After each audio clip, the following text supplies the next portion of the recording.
So, Peter, one of the main issues that's cropped up with Argale and everything has been the executive presidency. Now, the Yahapalani administration, in some respects, in many ways, they diluted the power of the presidency. But we saw the inertia, we saw the lack of any solid plans, the lack of implementation during Yahapalani. Then we came to the current status where we have all-powerful executive, and even with his party with a huge majority, we saw gazettes being issued, revoked. We saw one MP saying one thing, the different power structures are saying something else. So why do you think there's this feeling amongst people in Colombo that getting rid of the executive presidency or empowering parliament over the executive will bring results? Because it seems to me that whether it was the president that was powerful or the prime minister that's powerful, it's individual people within parliament simply ignoring their representative mandate. They've basically said, whatever you think doesn't matter, you voted for us, now deal with it. So how do you square this call for getting rid of the executive presidency? Because there's no guarantee it solves a lot of issues. Good point, Kusum. But to start with, I think the very nature of the executive presidency is nothing but an undermining of democracy. Sure. I do not buy the argument that there can be democracy with executive presidency with this amount of power concentrated on the hands of one person. That completely is out. Sure. That's why I've always, in fact, the CMU and all of us have said, abolish the executive presidency. That's why I condemn all of those people in parliament, including the NPP. They all stood at the presidential election. They come up and they keep this executive presidency on the table without actively fighting for the abolition of the executive presidency by taking part in these elections as well.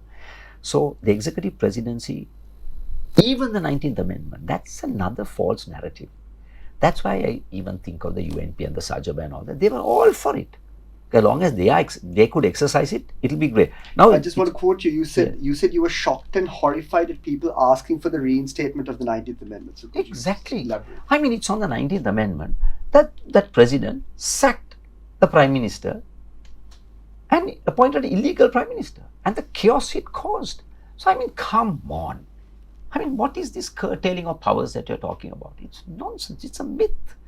No one should enjoy these kinds of powers. Secondly, look at what the executive president has done to parliament. Now, parliament, and that is one of the things that everybody's talking about, including Ranil, before he took on, he played this treacherous, I call it treachery, taking on this without Gotabaya going quickly on that sidebar. I mean, the demand is for Gotabaya to go. Why? Not because people might dislike him, but no, he brought this country to its knees. Simple, no? An executive fails, a chief executive fails, you're accountable, you go. Simple. I don't think we need to elaborate this. But he came in there, took on as the ground was tottering. Anyway, we leave that aside. Come back to your question. Executive presidency. It's because of the executive presidency and the way he undermined parliament. Because parliament, one role that the parliament has to play, two roles. Legislation, what is that? Public finance. Complete failure. That's what we are facing, no, Kusum? Complete failure in managing public finance. Come on. All these guys are in parliament. They say they have a majority, but that doesn't cut it. And that's how he undermines. Through various means, he undermines parliament because he still has considerable power of appointing various people to positions. So that has to go. Because what happens is when there is someone like that, people collect around him. Correct? Yeah. He forms a little gang of thieves and others who are now, because they are enjoying the privileges, he just hands it down to them. So you get a coterie of people around him who wield power from him, accountable to no one. That's the point. No accountability.